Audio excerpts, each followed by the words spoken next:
All right, so we're going to move on to our last segment, which we're running a little bit low on time, ladies and gents. We appreciate you guys listening. How about number 1 overall pick, Mr. Victor Wembanyama?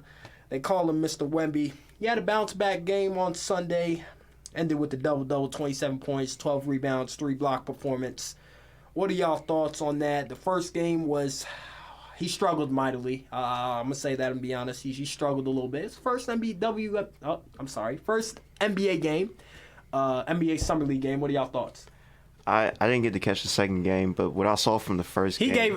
James gave up on Victor the moment the game was over. He gave up on him. Go ahead, James.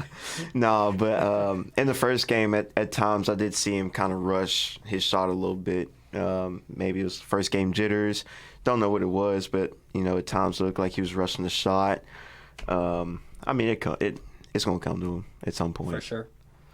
I found it funny that he said that they play more physical overseas, that the NBA isn't as physical.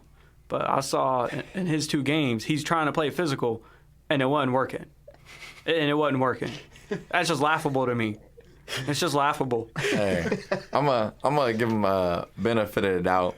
If you watch Summer League, a lot of these guys, like 90% of them are not gonna make a roster. So a lot of these guys are like playing isolation basketball, but I'll give him this. I put the future of the NBA. I trust 2 things. If we follow the signs, he's European. Let's look at all our MVPs. Jokic. If we look at the upcoming players, Luka Doncic or Joel Embiid or heck, even the Greek Freak. We look at those guys and we be like, dang, all these guys are non-American guys. Something about basketball over there is translating over here very well. I was going to say the signs. It is translating. And we look at these past MVPs, Jokic and Embiid, these big men. The NBA is changing. And those are foreign big men. Like the NBA, like you said, that 27-point game, even though it's Summer League, I think he's going to come along. Something about their game coming over here is translating, and I think it's going to translate. Will he be an MVP one day? Victor? Yes. It's hard to tell. I think he will. I think he's going to be multiple MVPs. I think he will. With the Spurs, the system, they've shown they know how to. Pop knows how to develop these big men. We've seen it with Tim Duncan, David Robinson. Yep. He's done it. NBA guy. He can pass. This guy can pass. Whether he never does too much, he'll naturally come from day one. Promise this, and he did it in Summer League. He'll be a defensive stopper regardless.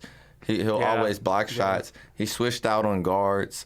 All he has the offense.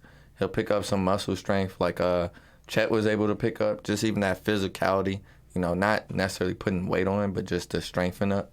And he'll go so far. I think you're right about that. The dude had 17 points at the half. He didn't even look like he had 17. I swear to you, he didn't look like he had 17 points at the half.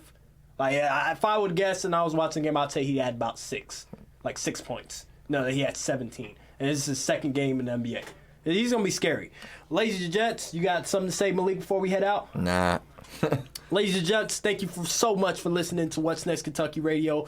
My man James Kroom came on and joined the show, man. Make sure you give him a follow on all social media platforms. We're closing it out, and you are listening to WLXU 93.9 FM. If you missed this episode live, you can make sure you can check it out on Apple Podcasts, Spotify. We're going to throw some clips up on social media, too, as well. So stay tuned. We appreciate you guys, and we'll be back again next week.